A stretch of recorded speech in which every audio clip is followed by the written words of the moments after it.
Welcome to MSP 1337. I'm your host, Chris Johnson, a show dedicated to cybersecurity challenges, solutions, a journey together, not alone.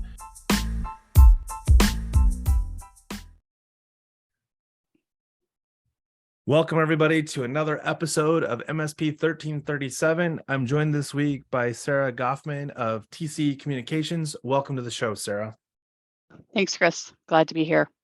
So you and I have had a conversation over the last week or so that revolved around, and the title for today's topic revolved around, am I too small for a firewall? That's two with two O's, not the number two and not TO, just so anybody that's questioning if I screw this up on the posting, that you know that I at least understand the difference between the two words, even though sometimes I don't write the correct word. So, Sarah, we were talking about there are MSPs out there, right or wrong, that have given some maybe misguided direction to smaller businesses because of whether it's financially driven, or it could even be lack of technical ability by the, alleged MSP who's just said, it's easier if we just have to manage, Windows workstations and keep them patched, but we're not going to get into like networking and firewalling. We're just going to pray that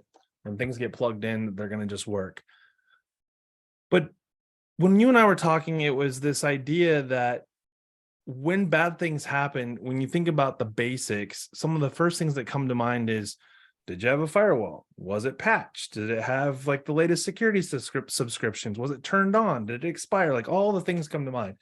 Before we even get into all the potential other things that might have contributed to someone having a incident. I'll use the word incident because whether it's a breach or not, everything is at least an event. And based on some of the stories that you and I have talked about, in this particular case, the lack of or having a firewall wouldn't have necessarily prevented the specific case from happening, but it's definitely a contributor to just bad overall cybersecurity hygiene. So we were going back and forth a little bit before the show. And we were talking about things like, surfing the internet at Starbucks or surfing the internet in the airport and all the reasons why that's bad. But at the same time, complacency and the probability we take some of those risks every day, whether we use VPNs or not. I'd like to hear from you, kind of walk me through when you say, hey, I think you need a firewall, and really, we weren't really arguing this, but why is it so important, regardless of the size of the organization, to at a minimum have a firewall in place, especially when it's a static or non-changing environment? Like the perimeter for, say, the office is not my laptop and your laptop navigating the world. It's our main office has a location, and we're talking about that place as a specific needs to be secured for whatever the reason might be. Walk me through your why. I think that no matter what, you need to have a minimum of a firewall, because even though you can hide your IP address, you can mask them, hackers are still going to find a way to get in. And a firewall is going to prevent that. It's going to prevent a denial of service attack. It's the same thing as if you lived by yourself. Are you going to leave your front door unlocked? No, you're going to lock your front door. Doesn't matter what other security measures you have, you're going to lock that door. And so that's one of the main reasons why we want to put a firewall in front of it. We want to make sure that we're stopping attacks in their tracks before it starts. So what you just said to me, and I think this is really interesting because I think we're talking about this before. It's definitely not going to be a technical conversation. But what you just said to me is some things that I think a lot of our end user, like the client space that you're talking to, are like, what's denial of service? Or, what does it mean for a threat actor to find me? And we're talking about this earlier. If you're not natting, which would be at least a good router step to, it's not at least a public IP address where it gets to my laptop. So I'm not like broadcasting to the world like, hey, if you find this IP address, yes, it's me. But I also think that there's a little bit of a problem there, because when I think about how we go about doing just normal network maintenance in an office environment, we do things like, I can't for some reason I can't print. So we do things like ping the printer and it comes back. And if it doesn't have anything in the ping, we know we've got something screwy with our endpoint. But the threat actors are kind of doing the same thing, right? Like they're broadcasting pings, they're doing the DDoS attacks. And I think this is an area where we don't often have a conversation with the prospect or the client about, hey, here's why a firewall is important, not that bad things can't happen to you when you're at an airport, or that bad things can't happen to you if we don't properly configure your laptop. But like, to your point, if I'm going to lock the doors in my house, what am I protecting at home that I need to lock the doors for? Is it because it's me and I'm worried? If I think about what's behind that door, that's so important that I'm willing to put a firewall on it versus I don't think we need one. So I'm thinking about this from the perspective of, as an MSP, what scenario could you ever possibly be in where what sits behind the door for whoever the prospect is, it says, you know what, you guys don't need a lock. Then it makes it really difficult for me if I have to do updates to your machines. If the door's locked, that means I need a key now to get in to update your computers, because we don't do it remotely because we're that kind of MSP, right? Exactly. And the thing is that we see a lot of times is companies saying, I'm too small. Someone doesn't need my information. They don't want my information. But when these bad actors are out there and they're pinging and they're finding ways into environments, they don't care. They don't know if you're a one person operation or a 100,000 employee operation. They just know that they got in and they can start doing research and find out how much they can exploit from you. And sometimes it's lift based, right? Like if I had little to no effort to get 5 medical records or 5 identities of individuals, it's still 5. I mean, we're talking about, I didn't do anything to make the money in the first place. I happened to run a kit on a random IP address and it came back. I mean, it's like I don't need to go pan for gold. I have a job. But if I happen to, throw my hat in the water and scoop out a gold nugget, I'm not gonna be like, and throw it back. Like they're still gonna cash in on that easy win. So so I get the cost thing. I mean, I totally get it. Like, we understand that if you're a small business, a lot of things can factor into your burden of your overhead, and what changes from barely getting by to actually being profitable as an organization. But I think that this is also what gets often overlooked, is that as a small business, there are some minimums that we should all be willing to embrace and say, I don't care if I'm an MSP that has decided that trunk slamming is the way I want to live my life, and I play golf 3 out of the 7 days a week, and I have a good client base, and everything is great, to go into a client and not feel a burden of responsibility to not make the recommendations for a minimum best practice that the industry embraces. Not, I've decided you should use master lock versus the ring doorbell lock. I don't know, like, right, like, so when we take this one step further to behind the door, if you will, we haven't talked about, like, keeping the metaphor alive. Are we locking windows?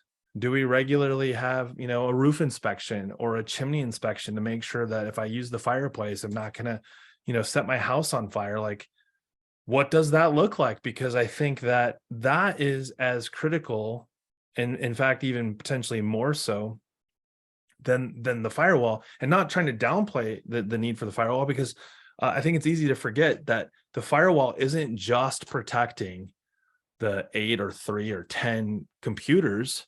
It's potentially, phones and printers and copiers and cameras.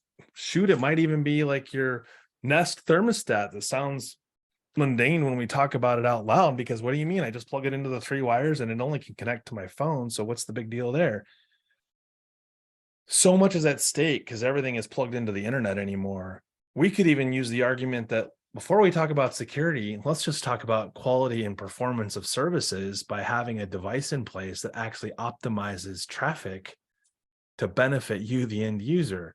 So I know we were talking about a specific story previously, Are you seeing this as somewhat common practice, or are you seeing this like this is the exception to the rule, and at least in the majority of opportunities, there is some level of security in place that whether it's great, neither here nor there, but at least it has, say, the foundational or fundamentals in place? So we're actually seeing some of the smaller companies where they don't have the fundamentals in place. So they're not using firewalls or EDR for antivirus, um, don't necessarily have cybersecurity insurance, and Or even know what aren't it using is? or even know what it is Right. exactly, or using email secure any type of email security. Some of the other things that we're seeing is storing passwords in web browsers as opposed to a password protection. It's funny you So, bring that up because with, LastPass being a recent right. PTSD trigger for some people or a lot of people, I've had multiple people say, "Well, it's a good thing I didn't use that because I just store them in the browser." And that is a tough, tough, tough conversation to have with an end user, let alone another MSP, about why that's not an acceptable alternative, no matter how bad the bad thing was with specifically LastPass. Um, do you get that? Do you get resistance on the products as much as you do the idea that you're trying to protect them? Like I've been out of this space long enough. I feel like the world has changed almost in an instant. And then I realize it's been like 5 years since I was doing this, but I know the threat landscape has changed dramatically in 5 years, and the tools and services, the price, the cost factor to cover the gaps has come way down from what it was 4 or 5 years ago, where even just the bare minimum to get the product into the environment required more seats than you potentially had the need for. Do you run into the just they just say no because of the cost, or is it more of a no because they don't understand why you're trying to put that in their environment? They're still in that mindset like we were talking about earlier of we're too small to need this. I see both. I've did a presentation a couple months ago and about telephone security and why you needed a firewall in front and different things you Sure. should have in your organization. One of the attendees at the end of the presentation came up to me and said, "Why can't I just store my passwords on my phone?" I had thought that they were referring to a password protection. They had actually pictures of their username and password on their phone, and that's how that they were logging in. So this is something that's ongoing that we see. Some of it is lack of education, not understanding that that's an issue. Their response was, "Well, I have a 4-digit password to get into my phone, so that should be enough security." The other part of it, we are seeing that people don't want to spend the money on security because, again, they keep saying they're too small to be breached and they don't need to worry about security. Sure.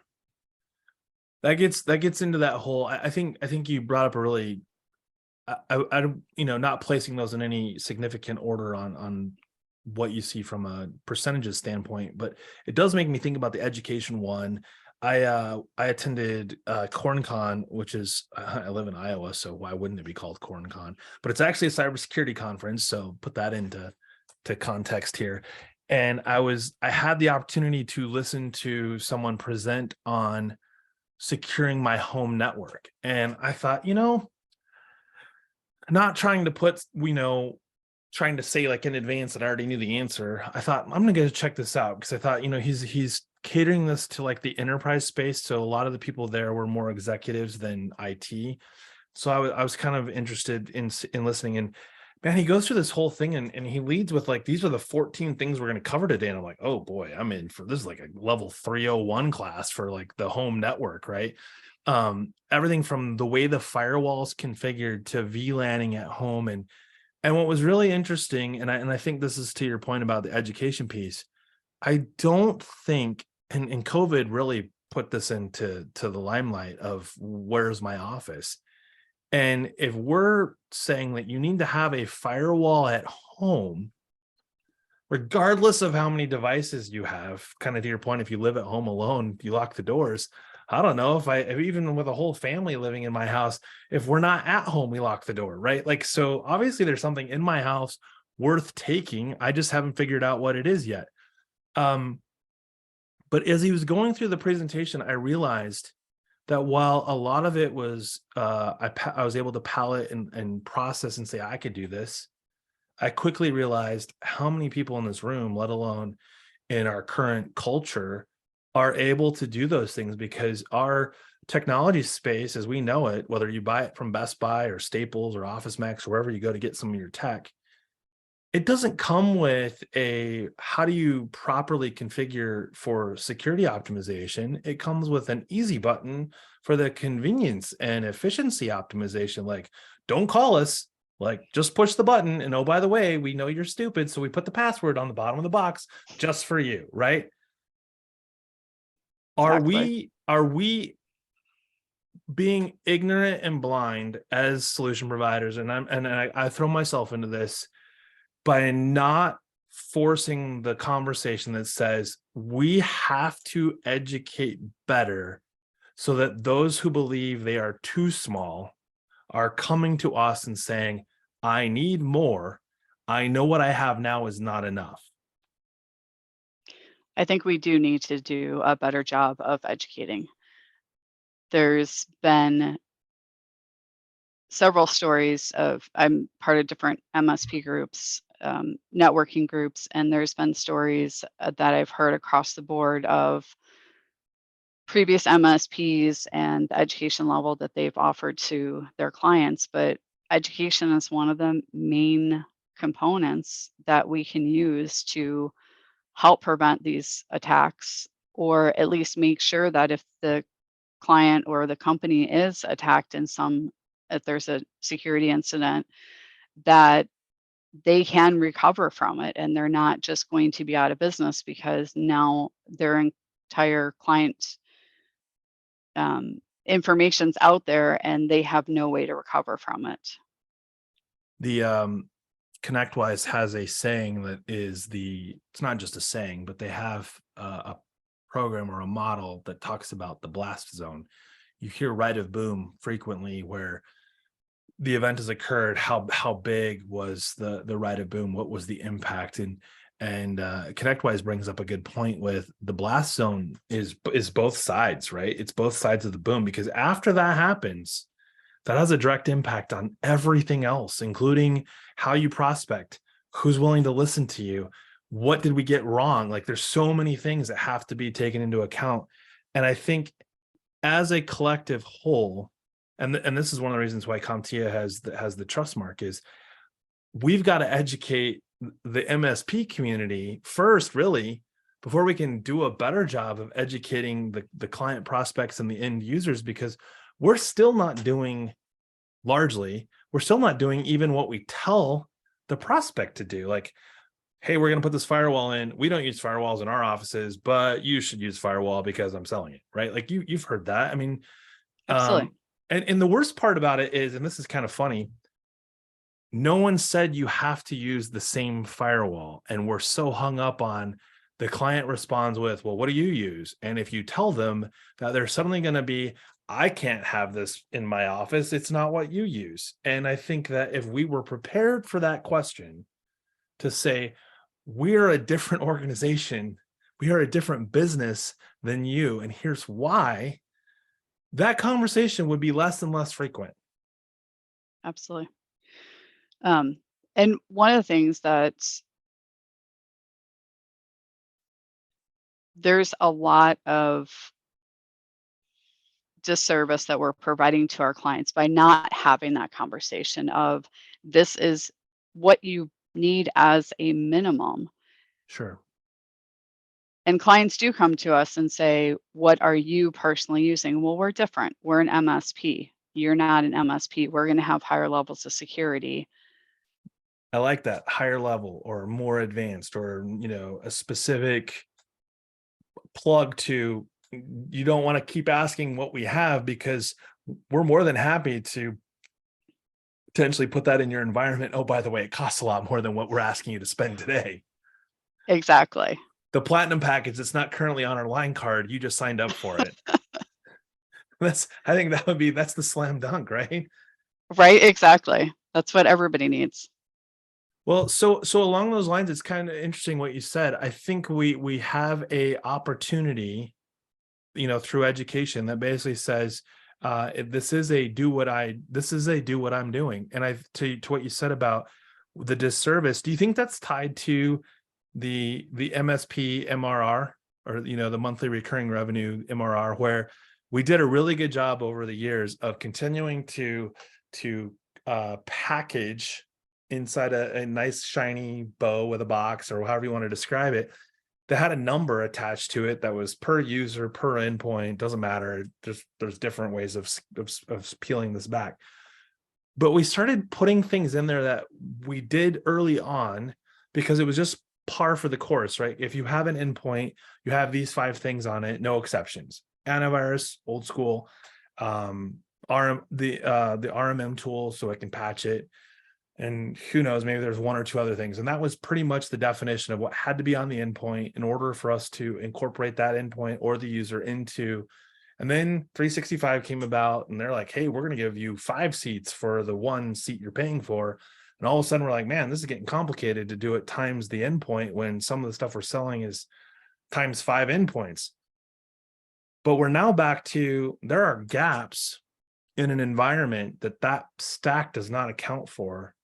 And we never broke the stack out and called it, hey, this is the security component. No, we just said this is to be in the monthly flat fee, all you can eat, had to have these following things.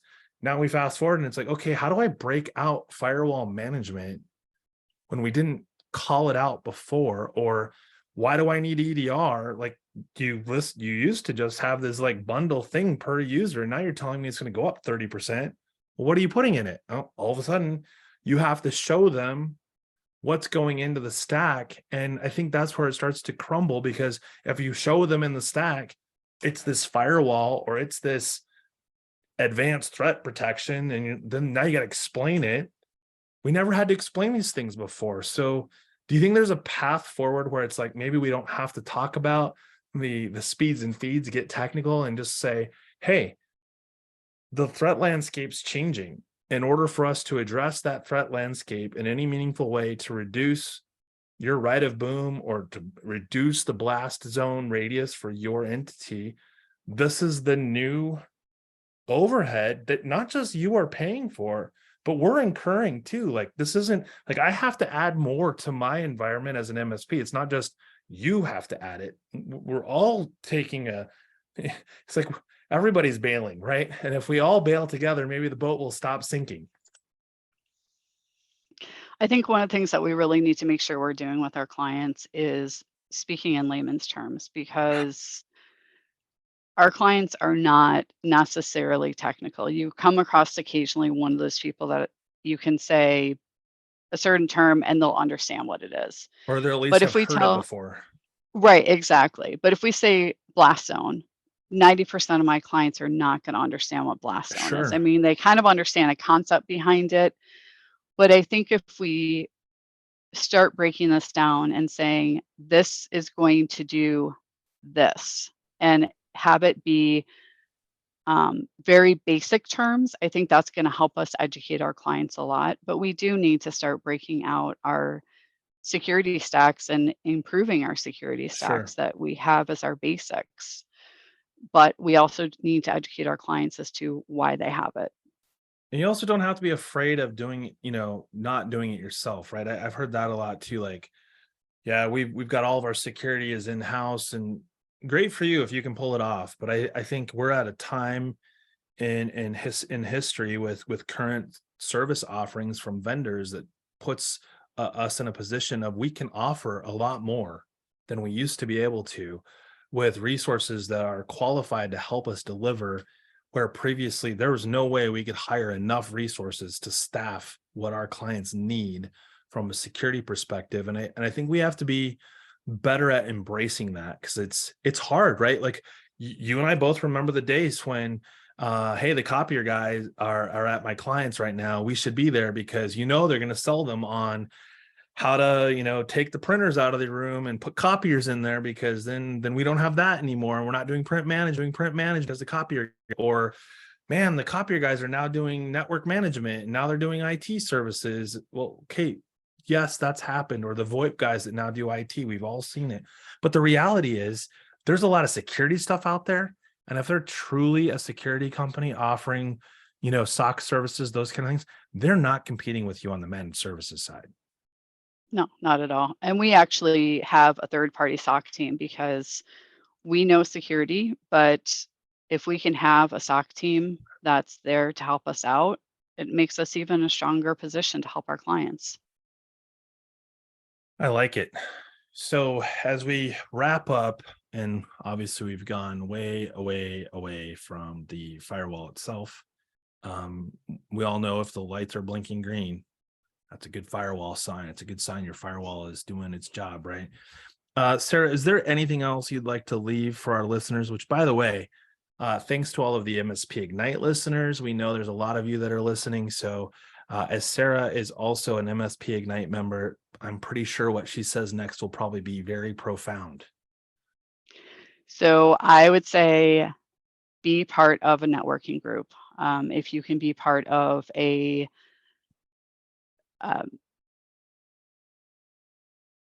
Peer group? independent, yes, a peer group that's independent. Sorry, lost my train of thought there. That's all right. If I you can be thought I part of knew. an independent peer group that's not backed by a specific company, it's going to give you a lot more networking.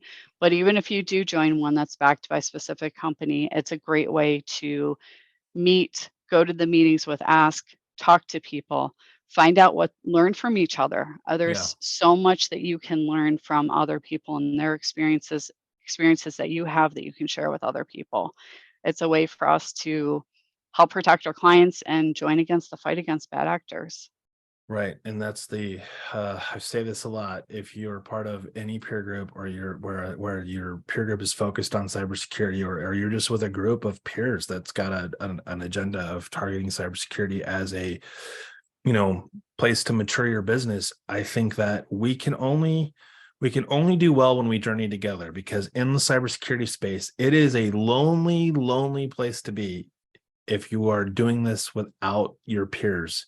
And I don't care if it's a competitor, I don't care if you call them your frenemy, but the reality is when we go against the threat actors, that's a far larger threat to our businesses than the MSP down the street that you think isn't good enough. Regardless, they're more likely to be your ally in the time of need than anybody in any of the nation states trying to figure out how to get into your firewall-less client's office. So with that, I want to thank everybody for listening. And this is the beginning of the week. So thanks and have a great week.